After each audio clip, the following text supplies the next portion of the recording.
Hello, my name is Sarah Hein. I am a counselor at Prairie State College and the transfer coordinator, which means I'm here to help you go on for your bachelor's degree after Prairie State. I am here today with Taylor Parks and Natalie Rodriguez, and they're going to share their knowledge and their success using things that I coach students to do and just share their awesomeness so that you guys can learn from that and follow the path that works for you, adapt it, and make it what's yours. So glad you guys are joining us. Let's give you guys a couple heads up. We are recording this, and the video is going to be posted publicly to YouTube. So just to make the recording go a little bit easier, I ask that you, if you have questions along the way, go ahead and just put them in the chat, stay muted. At the end of the session, we will end the recording, and if you do want to ask questions live, you can do that too. So, into the good stuff. So I talked Taylor and Natalie into doing this because they have pursued some more challenging and unique paths that we have had multiple Prairie States students, graduates benefit from. And we want you to learn from this because it does take different things to do than the standard. So Taylor is going on to Pomona College. It is a liberal arts college ranked number 3 in the country.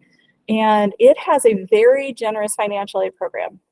So actually what you're going to find, both of them benefited from a program they actually don't even call scholarships. It's something where if you get into their school and you meet certain criteria, it's not even called a scholarship. You don't actually apply for it separately. You get sometimes your total cost of coverage, cost of attending covered, and or sometimes it is adjusted to the amount that everything but the amount that you and your family is expected to cover. So Taylor they both gave permission to share. So schools that have these kind of policies, there's at least 70 throughout the country that I know about. And if you're interested in that and do not already have the information, definitely follow up with me about it. Pomona is one of those. And usually if a school has this policy and you go on their financial aid webpage, it's going to say that it meets their full demonstrated need.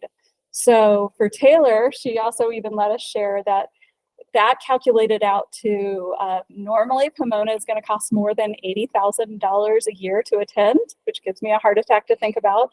She is going to be attending for only about $3,000 a year that she either needs to find other scholarships in or take out a loan or pay on her own. They are covering everything else. Natalie is going to U of I-Urbana, which is ranked number 41 in the country. And she's going for business, which is actually even ranked higher, I believe, their College of Business when you look at business rankings. U of I-Urbana has a couple programs. The commitment program is one most people already know about. That is free tuition and fees.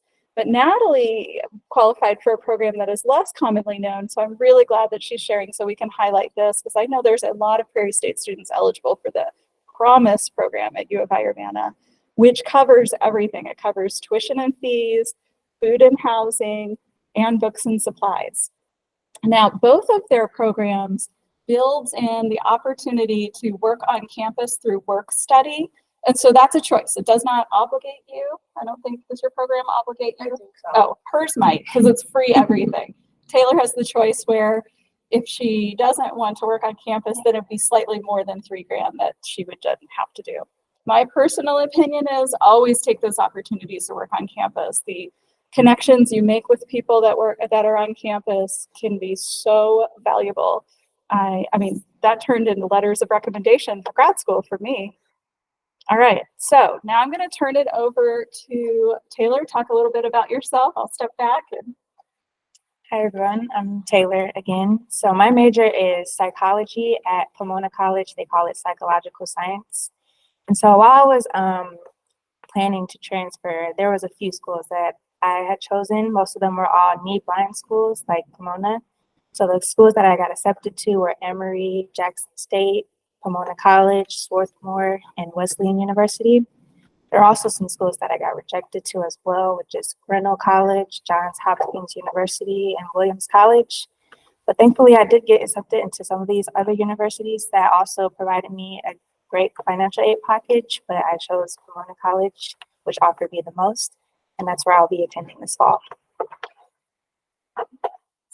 Okay. And then I think it's you still. Oh, okay. Yeah. So getting into this program, obviously, you have to have some things that like activities and accomplishments, and some of mine include working at a domestic violence shelter, which provided me a good experience for my major, considering it's psychology.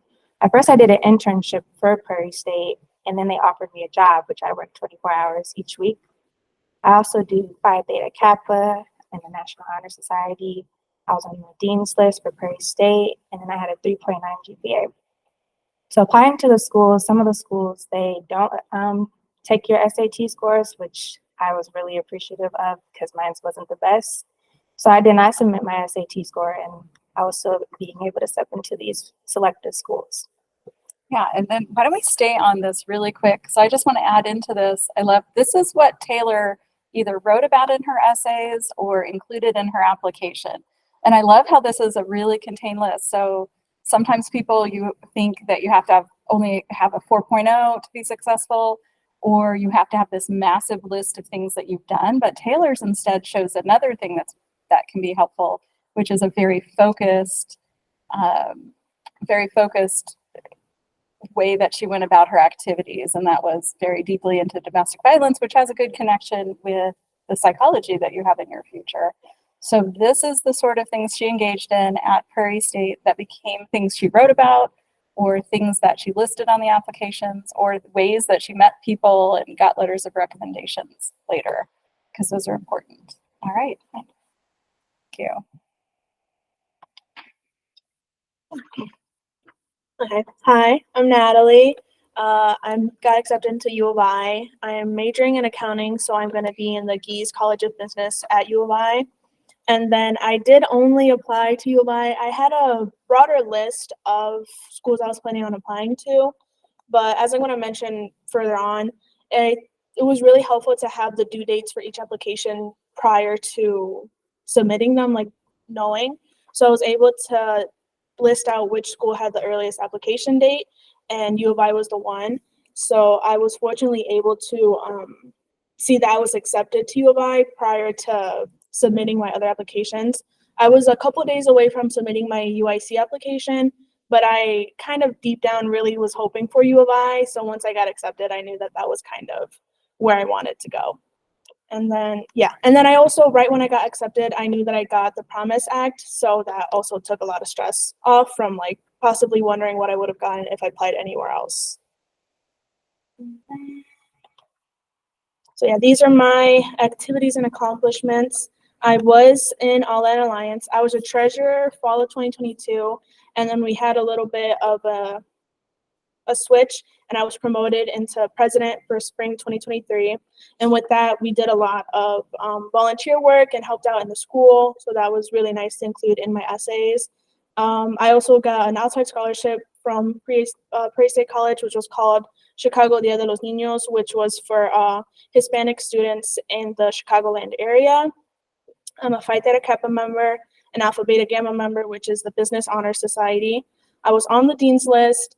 And then, as I mentioned, with the All In Alliance Club, I did do a couple of things like we did trunk or treat, and we did an event where we went to the Chicago Heights Middle School and we promoted Prairie State. And then I also just outside of the club, I volunteered for the president's investiture. And then I had a GPA of 3.59, which is also, I think, important to say because I know I did feel a little bit discouraged about my lower GPA because it is the thought of going to a big 4-year school. You feel like you have to have all these accomplishments and be really straight academically wise. And I did have my few little mix-ups. Calc was kind of hard, wrote my GPA down a little bit. But I think just focusing on broadening your horizon at school by focusing on clubs and not strictly on academics can help a lot and help your chances of getting into a 4-year like U of I, which was really nice. And then I also didn't need to submit my SAT scores. What's next? Okay.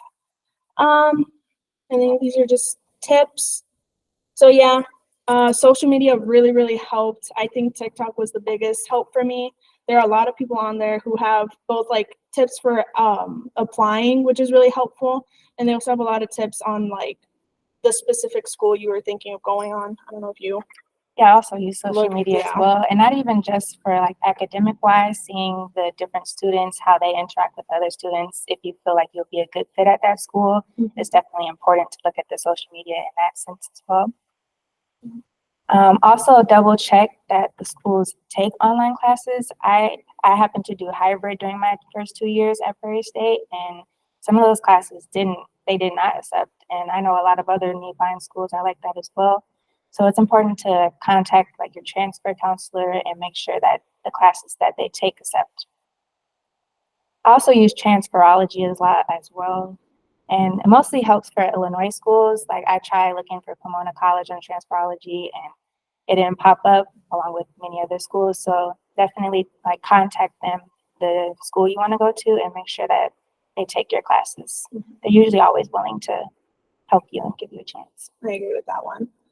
And then, yeah, I use transferology a lot too. And I also used it in my meetings with my advisor when I was first initially setting up my graduation plan. We went through, since I did have U of I in mind, since I kind of started at Prairie State, we double checked that all the classes I was taking were eventually going to pass. And for example, I had to take a programming class that is only required at U of I. So I took that class and I was like, if I don't get in or whatever happens, it's just a fun little coding class that I took. But since I knew that prior to applying, I was able to get that course done and it did not hurt me from applying. I was able to get in with it because I took it. Yeah, actually, I want to add into some things that they were saying there. Yes, because if anyone is looking to go to U of I Urbana, they have on their webpage, and I have links on my resources on Prairie State's webpage.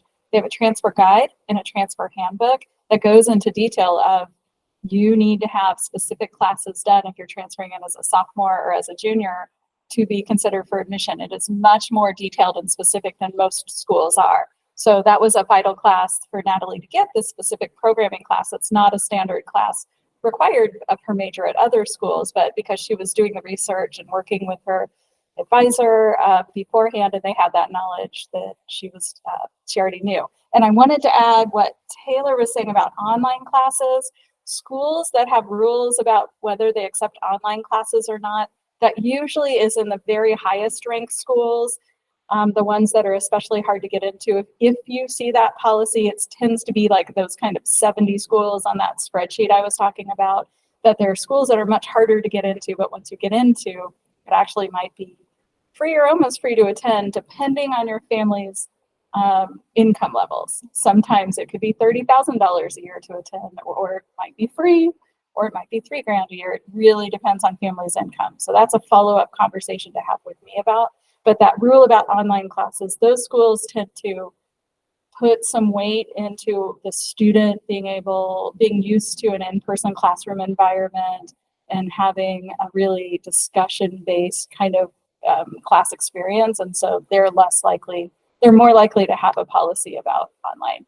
The vast majority of schools throughout the US, I do not see issues with transferring online classes. But I'm very glad that Taylor warned you so that you know to look if you have a destination school that's a priority for you to check that out. Okay, did you guys have more on this slide? I think you did. I think I was done. I was just gonna really talk to your advisor. That really helped, and really try and get a good relationship with them. Sarah and just your general like academic advisor, they really, really helped. Both picking out my classes that I needed to take and then knowing what to do with those classes and start the application process, which was really nice to have there. Yeah, so at a couple points in this presentation, we also name dropped departments or humans at Prairie State that have been especially helpful. So for Natalie, you put in another person on this slide too. Who's the other person? The advisor, Jenica Rodriguez. She really, really helped. She is just I think she's an advisor past freshman year, but she also does help a lot with Hispanic students, because I know that was something that was kind of a difficult thing for me. My parents don't speak fluent English, so having someone who spoke Spanish and was really educated in knew what they were talking about was really, really helpful for both me and like the security of my parents, knowing that like I was doing school correctly. Okay. Also, I wanted to add, if the school you're looking to go to has virtual visits or webinars, make sure you attend that, because for Pomona College and other schools like Yale, they have virtual webinars. where you get to do a personal Q&A with the admissions counselors and also other departments that they have. So make sure you check that out before applying to schools as well. They also give you tips, and sometimes they even tell you the writing prompts that they take for the school you plan to choose. So also figure out your top schools as soon as possible. Even before they launch a deadline for the applications, make sure you figure out where you want to go and what types of courses they require before you transfer. Because as mentioned before, not all classes they take at those schools, so make sure you have everything on track.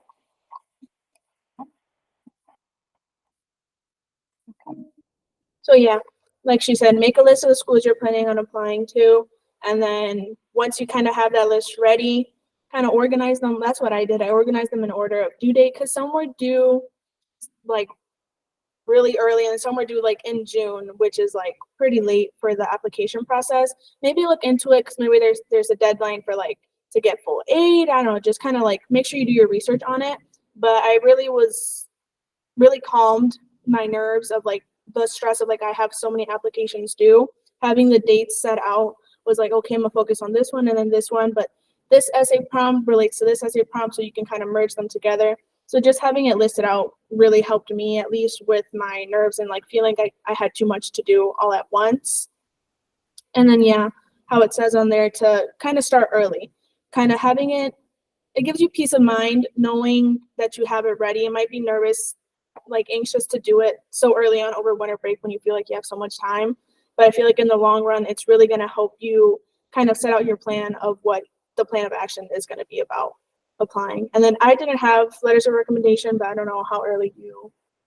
Yeah, for me personally, I started asking for letter of recommendations over winter break, knowing that all of the students, they're taking their break. And so the teachers, they have plenty of time to write your essays. And that's when I emailed them, and they usually got back to me very quickly.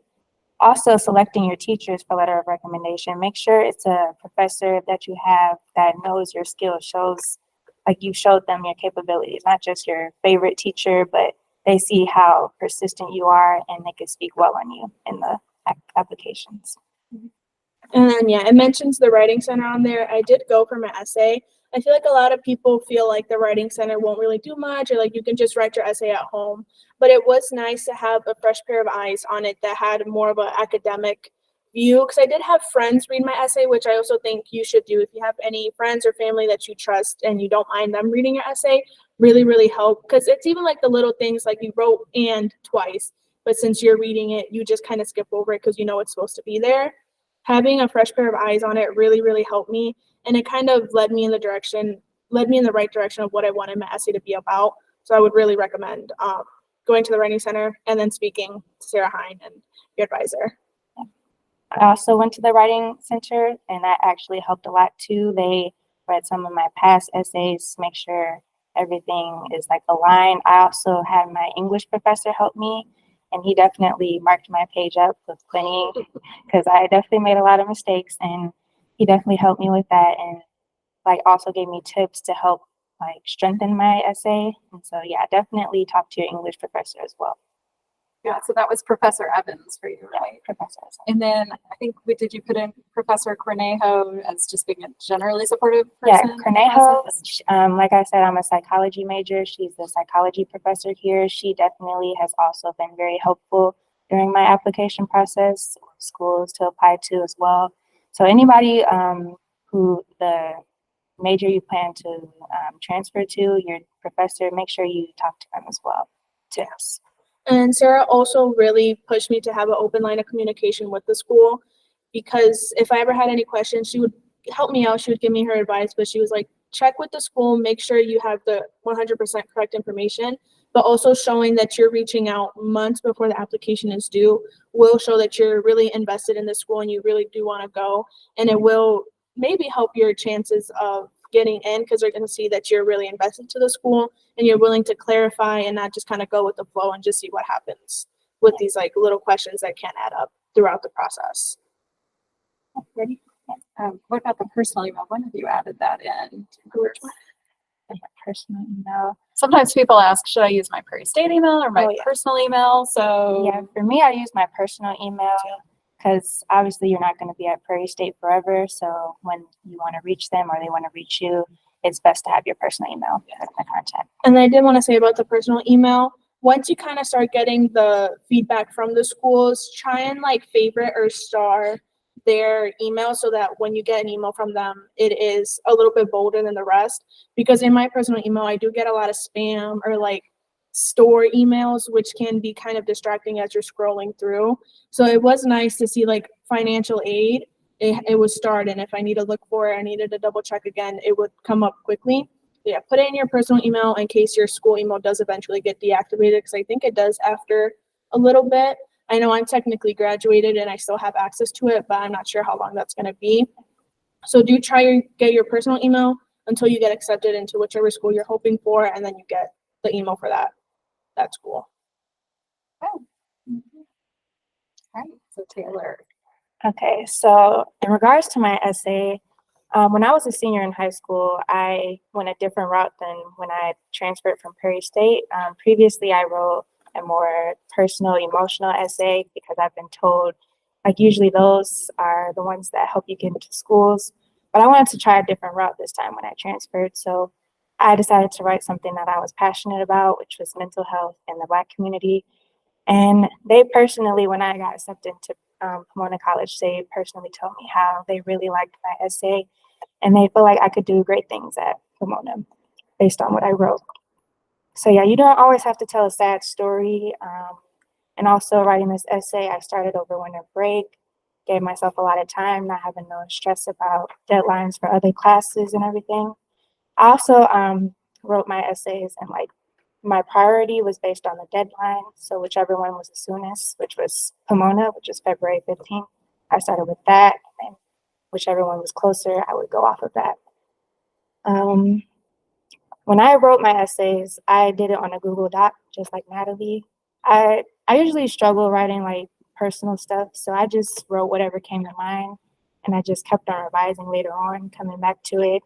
Make sure you take your time when it comes to writing your essays. I worked in short chunks. I definitely didn't like write a whole page at once. I gradually went as I go. So a lot of schools, they do a lot of different topics. Make sure you just brainstorm what you want to write.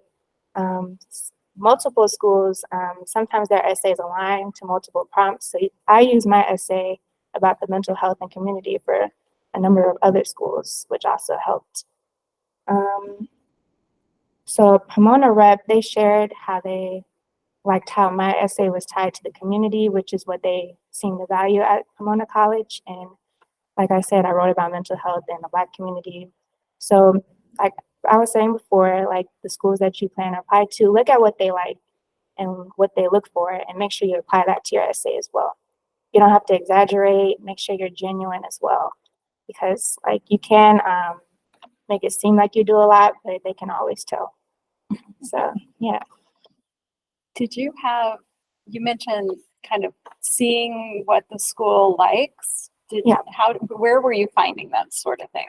So I usually, I go through the whole school's page. I look through every single tab they have, and like, what seemed to pop up a lot was community, like friendliness, how they're all connected to their alumni who went there in the past. So I saw how they really valued like connections within that school. So I made sure that when I wrote my paper, I show what I valued as well in connection to that. Okay.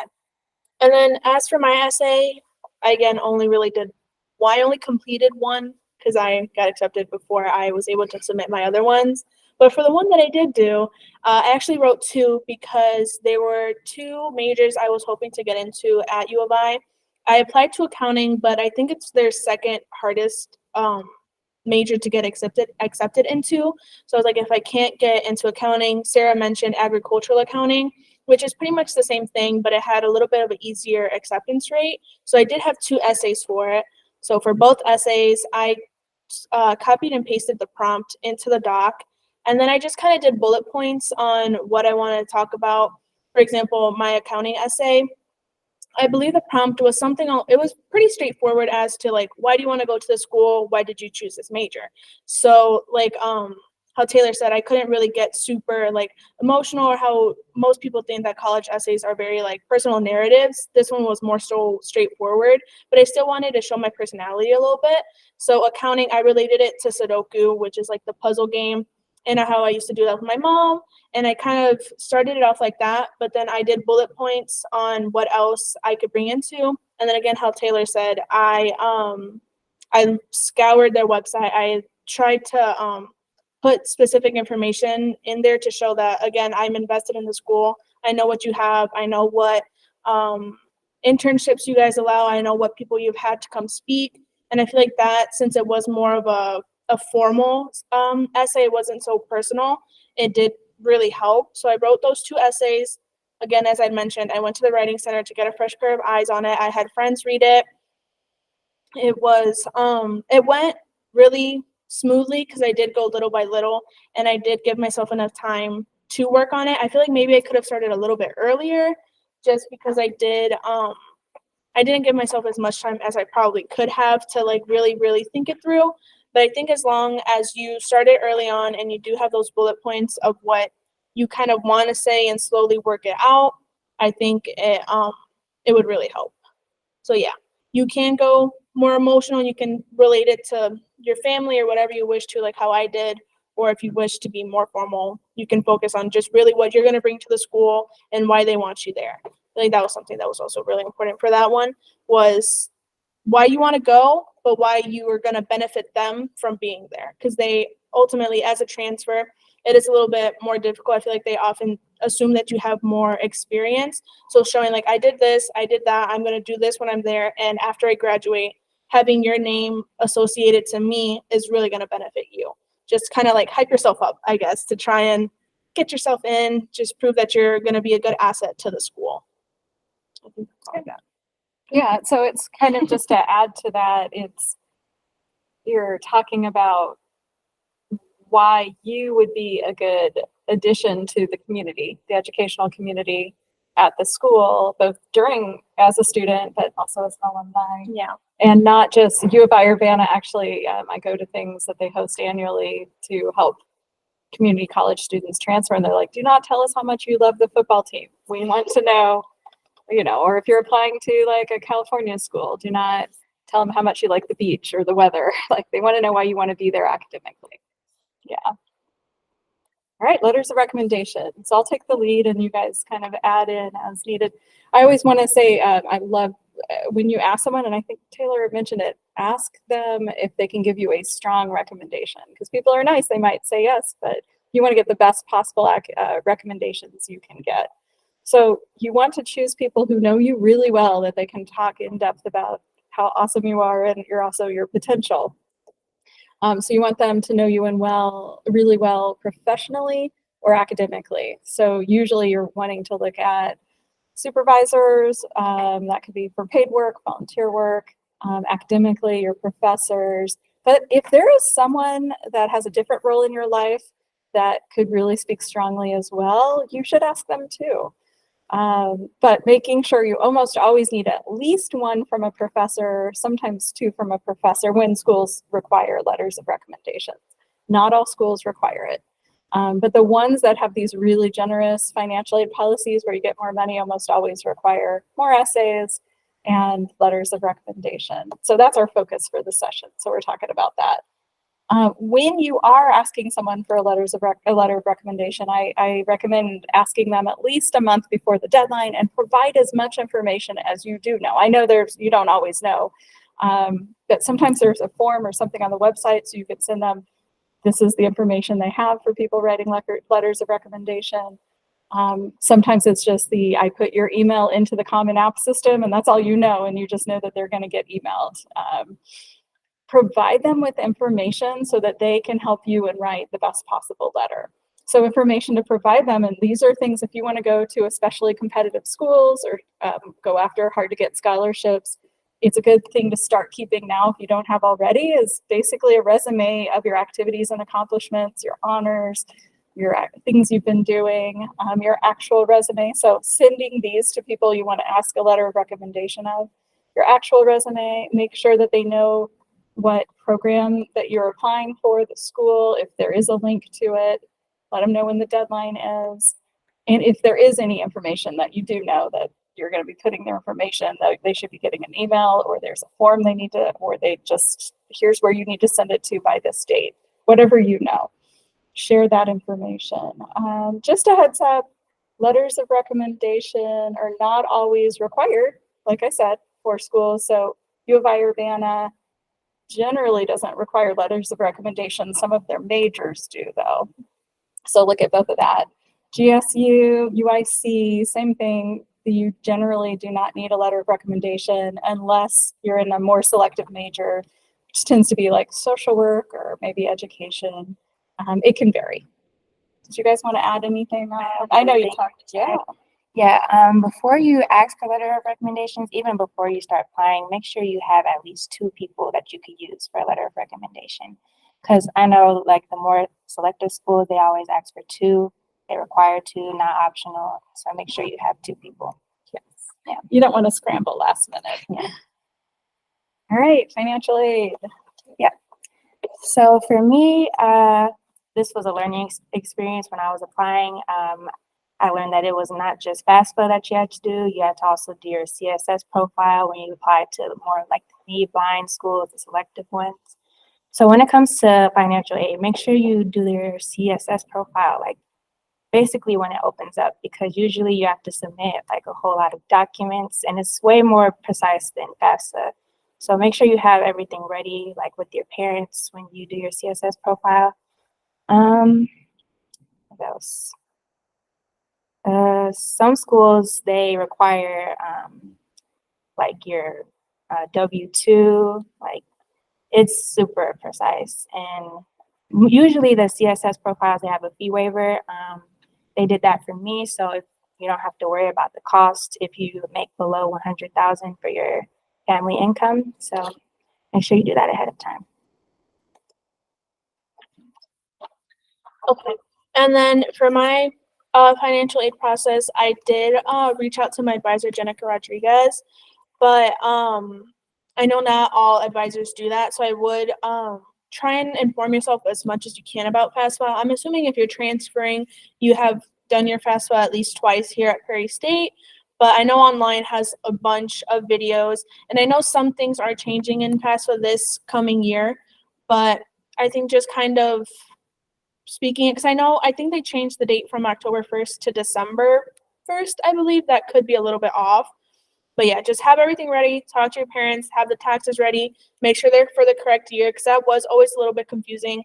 I can never remember if it's for the current year or the past year, so just make sure you have all of your information ready, set to go. And then in my case, since my family is low income, I normally did have a EFC or expected family contribution of 0, which like Taylor said, it did waive a lot of my fees. It waived all of my application fees.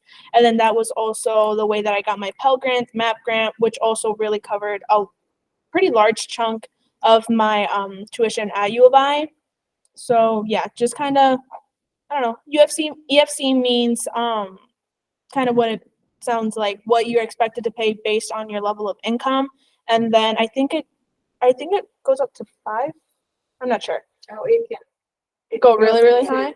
Higher than 30,000. Oh man. Yeah. Yeah. Well, I had a 0, which means that my family did make less, which would help a lot in a lot of the fees. Even here at Prairie State, it helped a lot of my tuition to the point where I got refunds for attending Prairie State, which was very nice because it helped with my textbooks and a lot of other stuff.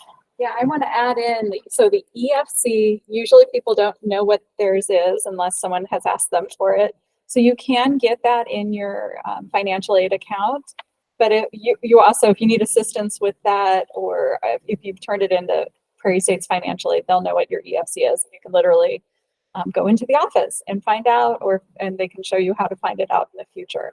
The EFC is a good generic guide if you are wanting to go for one of these schools that have these very generous financial aid policies. Usually what your financial aid EFC is, if it's $5,000 a year or 0 a year, usually that's about what you might end up paying after grants and scholarships if you get into one of these schools that covers full demonstrated need. using the quotes. That's usually the exact language they say when they have these policies. However, it can vary. Taylor's family's EFC was higher, and so the CSS is this whole other document that a very small number of schools use. Most of you don't need to do it, but if a school requires it, like keep a lookout. If they require it, be sure to do it by the deadline. The CSS gives you an opportunity to document so much more information, and then that's how you can end up actually getting even better coverage depending on your family circumstances. I do want to mention, so Natalie's program, U of I Urbana's Promise program, you actually, if you go onto their website, it has all the rules there, and you can click to get a grid of like a family of 4. If you make less than $25,000 a year, then you could potentially qualify for that program. They actually have like some detail noted out there. You're good. Yeah. So also, after you apply, make sure you check your application status, because they usually tell you if you're missing a financial aid document. For Pomona College, I actually missed the deadline, but I still made sure to turn in my financial aid, and they still gave me my a good financial aid package. So even if you turn it in late, just turn it in. So you missed the financial aid deadline, but not the admissions deadline. Yeah, not the right? admissions There's deadline. different deadlines, and missing one could sometimes be okay, but not always. Yeah, definitely. Awesome. Okay. You want to start? Okay. Yeah, so also after the application, make sure you keep contact with the schools you applied to. I had a lot of issues with my high school, like doing my transcripts. So I had to talk to the admissions counselor a lot, going back and forth. And I also think that helped, they saw how persistent I was. I wanted to go to that school really bad, and they saw how and so make sure, stay in contact, confirm that all your documents have been received, because like I was saying before, my school, they kept sending the wrong transcript. And so, it's good to make sure that they have your stuff. As I was saying before, use the application portal to check to see if there's anything outstanding, follow up with an email if needed, and make sure everything is correct. Yeah, all she said, very much true. Again, how I mentioned, social media really, really helped. Is this after the application or after admission? Is there another admission slide? Yeah, I don't really. Go ahead and throw in. So, after my admission, after I knew I got in, social media really, really helped, because my scholarship, the Promise Act, covers room, housing, everything. So I was able to get a dorm for free, but I did have multiple dorms to choose from. So I really like to look at social media to kind of figure out which dorm I thought would be best, because I am in Gies, so it is like the business school. But if you're in the engineering school, or if you're in the not marketing, but another of the multiple schools, you could look at the map and see which dorm is closest to your principal school building. So I really like social media in the sense of that it helped me figure out which dorm I thought would be best. It gave me an inside look of what the bathrooms and the more personal stuff that I would like to know for my dorm, but it also did help with tips of starting, what to take, what to do before going, the social life, to make sure that you're going to be a good fit socially with the school. Maybe try and do that a little bit beforehand, but once you're kind of set on it, it was, again, peace of mind to know what the school was going to be like. And then back to the application, you have this step list of what you need to do. So I personally had to submit that I got some vaccines. I had to accept my financial aid. I had to sign up for a couple portals. I had to make my school email. There was a lot of little steps that I had to go through. They give you quite a bit of time. I completed the step list, but I think up until now, having been accepted since April, I believe, they give you a good amount of time to complete it. But that's done by going into your student portal, which I would make sure to constantly be checking on. And then also on there, that's when they told me the student orientation, which I was able to go view the school, pick out my schedule. That kind of those kind of things are very important to be checking the student portal for, and your personal email, where they might email it to you, and then once you get your school email for there. I think that's all. Those on there. Yeah, so this is when it switches. Is there anything else you want to add before I wrap up? Okay. So then that's kind of my thoughts and things. So Prairie State students now and in the future. These are some ideas, some tips for you guys, ways you can get involved at Prairie State if you're not already.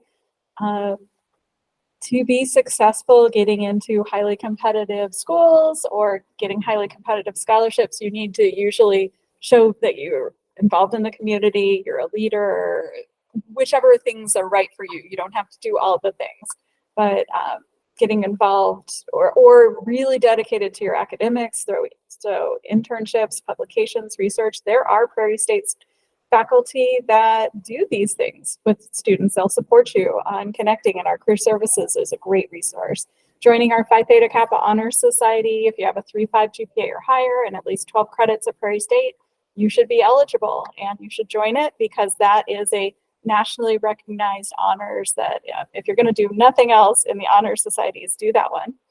Joining our speech team is a great way to get involved. We also have clubs and groups like ALA that Natalie was in, Phi Theta Kappa you joined, STEM, so many Black Student Unions, so many wonderful things. Joining our Student Government Association, our foundation has volunteer opportunities. Get to know your professors too, so they have even more ideas. I have a link on here. This is just, I actually have a handout. So if any of you are interested, my email will be at the end. Email me. I can send you my Excelling Beyond the Classroom handout, which gives more detail of things you could be doing to benefit, free things. So you're paying for school, or you're doing the time for classes, and then you have this resource to all these free things you could be doing. Other ways outside of school that you can excel and show your excellence, that you can beat out other people in those competitive schools, is doing volunteer or community service, being sure to document full or part-time jobs that you have. And if you have any family responsibilities, for sure, be documenting that too, so that they can show how you're keeping yourself busy. And then I have a bunch of resources on Prairie State's webpage. I do more sessions like this. I'll be doing them on like a dedicated session on essays and on various other topics throughout the year. I also have recordings of those. So reach out to me. I definitely want to talk to you guys. If we have not already talked, for sure we need to talk. If we haven't talked recently, come back. I actually see a lot of familiar names and faces, and I'm thrilled for that. You've heard the Writing Center multiple times. They are a free resource to Prairie State students. It's designed for us to help with essays for your classes, but they also help with essays for applications, admissions, scholarships. They love supporting you guys. They're really good at it too. Our librarians are really excellent. Career services, of course, keep talking to your advisor and your professors, and then talk to me. So that is my email. And if we haven't talked recently, let's talk again. So, or if we have not talked yet, then I'd love to meet with you in my office at some point, or virtually if that's better for you.